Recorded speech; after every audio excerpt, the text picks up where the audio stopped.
Bonsoir à celles et ceux aussi qui nous suivent en ligne. On est heureux d'être avec vous. Si vous avez l'occasion, je vous invite à venir ici. Il y a quelque chose qui est bon à vivre dans la communauté, si la santé vous le permet. Et si vous êtes avec nous en ligne, soyez bénis aussi. Je crois que la parole de Dieu est efficace pour chacun d'entre nous. Je suis heureux d'être là avec vous.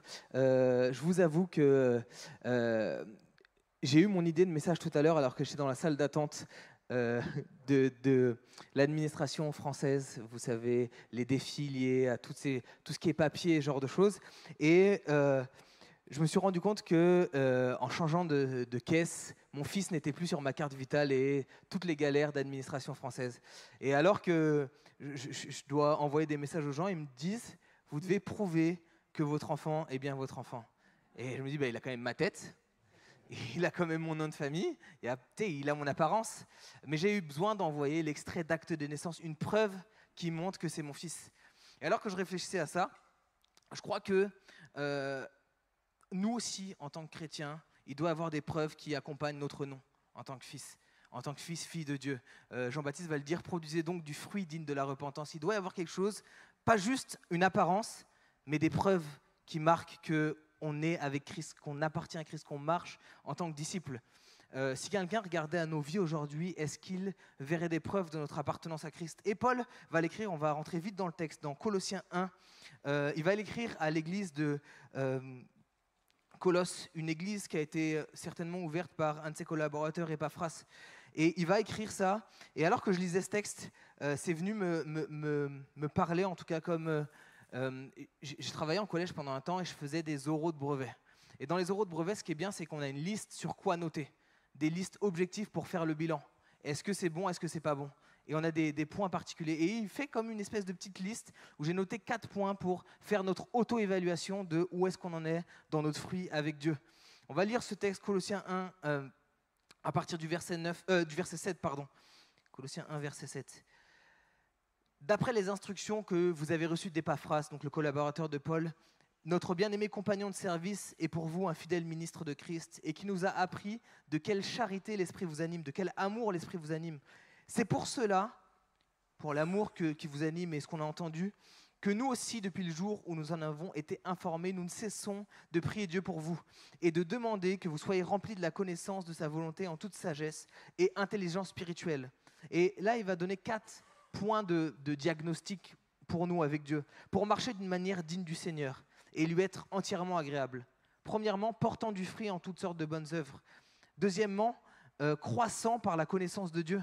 Troisièmement, fortifié à tous égards par sa puissance glorieuse, en sorte que vous soyez toujours, c'est le quatrième point, et avec joie, persévérant et patient. Rendez grâce au Père qui vous a rendu capable d'avoir part à l'héritage des saints dans la lumière et qui nous a délivrés de la puissance des ténèbres et nous a transportés dans le royaume du Fils de son amour en qui nous avons la rédemption, la rémission des péchés. Et j'aimerais parler brièvement de ces 4 aspects de diagnostic. Le premier point, verset 10. Pour marcher d'une manière digne du Seigneur et lui être entièrement agréable, portant du fruit en toutes sortes de bonnes œuvres. C'est utile de le préciser, on est appelé à porter du fruit. Ce n'est pas une coïncidence ou quelque chose, c'est un objectif, on est appelé à porter du fruit. Un bon arbre porte du bon fruit. La fécondité, le fruit est directement lié à la santé de l'arbre. Le fruit, Paul il en parle dans Galates 5, 22, mais le fruit de l'esprit, c'est l'amour, la joie, la paix, la patience. Je crois qu'on doit être à l'aise avec Dieu à examiner le fruit de notre vie. Qu'est-ce que ma vie produit devant Dieu? Et si on constate une absence de fruit dans nos vies, le problème ne vient pas de notre capacité à porter du fruit, le problème vient de notre proximité avec Dieu. Jésus va le dire, je suis le cep, vous êtes le sarment. Celui qui demeure en moi et en qui je demeure porte beaucoup de fruits. Car sans moi, vous ne pouvez rien faire. Sans Jésus, on ne peut pas porter de fruits. Avec Jésus, on porte du fruit. C'est pas on peut porter du fruit, c'est on porte du fruit. C'est une conséquence de notre attachement avec Jésus. C'est pas peut-être, c'est inévitable. Si on est accroché à Jésus, on va porter du fruit.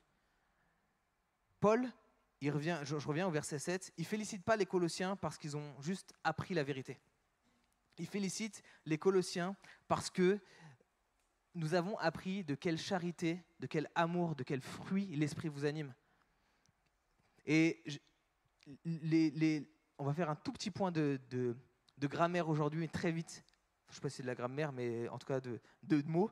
Il y a deux principes qui sont importants d'avoir dans notre marche avec Dieu. La première, c'est ce qu'on appelle l'orthodoxie, avoir une bonne foi.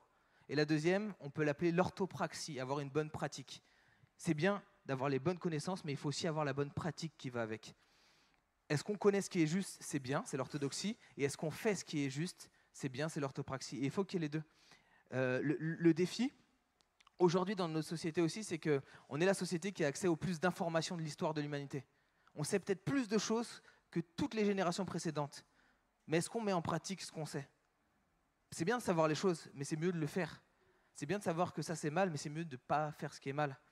Et on doit porter du fruit là-dedans. C'est la première chose qu'il dit, parce que Dieu nous a créé son ouvrage en Jésus pour de bonnes œuvres qu'il a préparées d'avance pour nous. On doit porter du fruit, ça fait partie de notre marche. Ensuite, il parle, verset 10, pour marcher d'une manière digne du Seigneur et lui être entièrement agréable, portant du fruit en toutes sortes de bonnes œuvres et croissant par la connaissance de Dieu. On doit grandir dans notre connaissance de Dieu. Est-ce que j'ai grandi dans ma connaissance de Dieu cette année? Ça fait partie du fruit qu'on doit porter en tant que chrétien, c'est une croissance dans notre connaissance de Dieu. Grandir en connaissance, se soucier davantage de ce que Dieu pense, de sa volonté et de la mettre en pratique. Si on veut connaître Dieu, on doit apprendre à le connaître. Et il doit y avoir un équilibre. La vie chrétienne est une vie d'équilibre. Et souvent on parle d'extrême de l'intellectualisme, je sais plein de choses et je ne fais pas, mais il y a aussi l'extrême de l'émotionnalisme. Je ressens plein de choses, mais je ne sais pas trop. Jésus va le dire à la femme samaritaine, Dieu cherche des adorateurs en esprit et en vérité. Les deux, ce n'est pas en esprit ou en vérité, c'est les deux ensemble. On ne peut pas choisir l'un ou l'autre, les deux doivent aller ensemble. On doit être connecté avec Dieu, notre être, mais on doit connaître aussi Dieu. Les deux vont ensemble.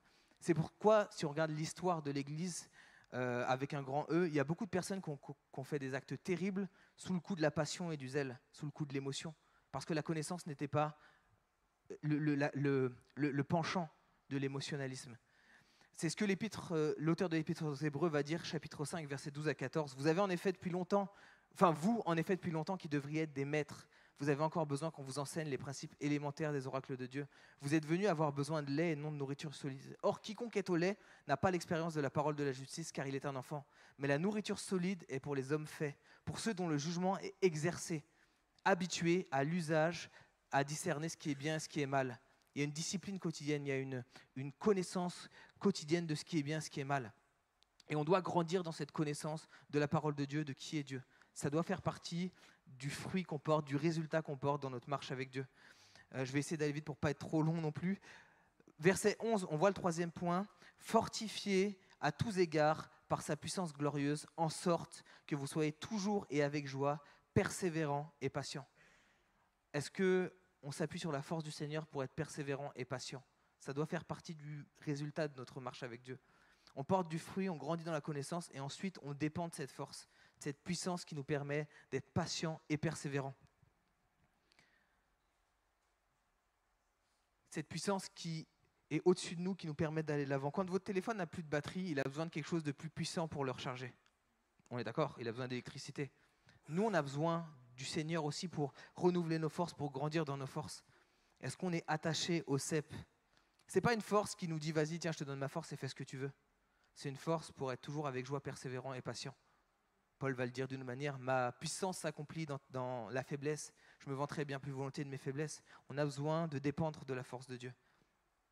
Et le dernier point, le dernier check à faire, c'est à partir du verset 12, rendez grâce à Dieu, au Père, qui vous a rendu capable d'avoir part à l'héritage des saints de la lumière, dans la lumière, Une gratitude qui est consciente, et joyeuse. Qu'est-ce qui nous motive à être reconnaissant envers Dieu? Pourquoi on dit merci à Dieu? On a besoin de se rappeler de ce que Jésus a fait pour nous. Pas pour se flageller, mais pour être reconnaissant. Ce que Dieu a fait pour nous, c'est extraordinaire. Et à ne pas vivre dans cette reconnaissance avec Dieu, on peut très vite devenir un peu des enfants gâtés, comme si ça nous était dû. J'ai un ami qui avait prêché ça une fois, et c'est un message qui m'avait parlé. Il m'avait dit, et il me l'avait dit en plus en amont, avant de le prêcher, il m'a dit, tu sais, si Dieu ne faisait plus rien d'autre pour toi, il a déjà fait suffisamment. Et c'est venu me chercher. Cet ami, c'est Jérémy Besnard qui m'avait dit ça, et ça m'a marqué. Est-ce que je suis reconnaissant de ce que Dieu a fait pour moi dans ma vie? Il le dit, il nous a délivrés de la puissance des ténèbres et nous a transportés dans le royaume de son Fils bien-aimé, en qui nous avons la rédemption, la rémission des péchés. Est-ce que notre vie reflète cette gratitude? Est-ce qu'on est reconnaissant jour après jour de l'œuvre que Dieu a fait dans notre vie? Est-ce qu'on est conscient de l'œuvre que Dieu a fait dans notre vie? Et ça, c'est quelques petits diagnostics à faire pour évaluer personnellement notre foi. Je ne dis pas de le faire, de prendre ces diagnostics et de regarder l'autre et de dire « toi là, t'es pas bon là-dedans ». C'est quelque chose pour le faire nous, vis-à-vis de Dieu. On a besoin d'être reconnaissant envers son œuvre. Alors pour être assez concis, les 4 points de diagnostic que Paul parle dans Colossiens 1, c'est quelqu'un qui est chrétien porte du fruit. C'est une conséquence de notre attachement avec Dieu. Il grandit dans la connaissance de Dieu. Il est fortifié par la puissance de Dieu et il vit dans une gratitude consciente jour après jour avec Dieu. Avons-nous ces preuves visibles de notre identité en Christ ou avons-nous besoin encore de grandir là-dedans? Est-ce que si on était là devant Dieu et que Dieu faisait le check devant nous, on cocherait ces cases ou pas? Je crois qu'on a besoin de grandir là-dedans parce que ça fait partie des preuves qui sont liées à notre identité avec Dieu. On ne peut pas juste se dire « je suis chrétien » et le professer sans le vivre. Ce que Jean-Baptiste produisait donc du fruit digne de la repentance. Où manque-t-il d'épreuves dans notre vie? J'ai une bonne nouvelle. S'il en manque, on peut les trouver en Dieu. On peut les trouver en lui, connectés à lui, revenant à lui ou venant à lui. Tout à l'heure, Jonathan disait que l'été, ça peut être une période d'oisiveté, mais ça peut être une période extraordinaire pour revenir à Dieu. Ça peut être une période extraordinaire pour être ressourcé en Dieu. Ça peut être une période extraordinaire pour, alors qu'on était dans une mauvaise direction et qu'on fonçait dans le mur, pour revenir à Dieu et être restauré, trouver le repos, porter ce joug qui est doux et léger. Et ça se trouve en Jésus. J'aimerais juste terminer en priant pour chacun d'entre nous dans cet objectif-là. Notre objectif, c'est aussi de grandir à la stature parfaite de Christ. On a besoin de grandir, on a besoin de mûrir, on a besoin d'aller de l'avant. On ne peut pas se contenter de là où on en est aujourd'hui. J'aimerais susciter en nous cet appétit de vouloir plus de Dieu, de vouloir lui plaire encore plus. Seigneur, merci parce que ta parole est puissante, elle nous transforme. Je te prie, Seigneur, qu'on puisse être de celles et ceux qui portent du fruit, un fruit qui t'honore. Je te prie que jour après jour, on puisse être de celles et ceux qui cherchent à te connaître vraiment, à connaître ta parole, à discerner ce qui est bon, ce qui est mauvais, ce que tu veux, quelle est ta volonté, ce qui n'est pas ta volonté. Je te prie, Seigneur, aussi, qu'on puisse vivre et dépendre de ta force jour après jour.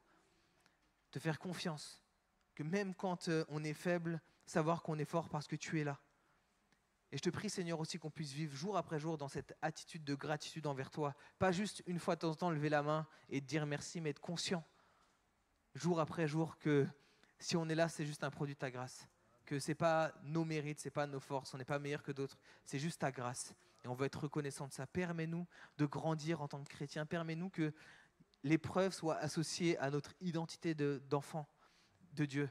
Merci parce que tu veux nous transformer à ton image, mais je te prie, Seigneur, que tu sois libre encore d'agir dans nos vies, libre de nous transformer, de nous permettre de grandir, Seigneur. Je prie que cet été ne soit pas un désert où on meurt comme le peuple d'Israël, mais soit un désert où on soit ressourcé avec toi, un désert où on puisse revenir encore plus en forme, encore plus renouvelé, reposé, allégé, parce que c'est ce que tu veux pour nous.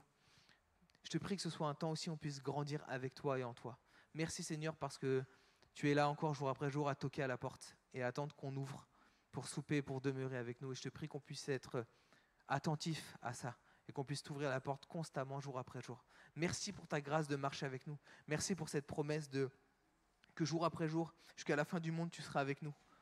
Je te prie qu'on puisse être conscient de ça et marcher avec toi dans le nom de Jésus. Amen.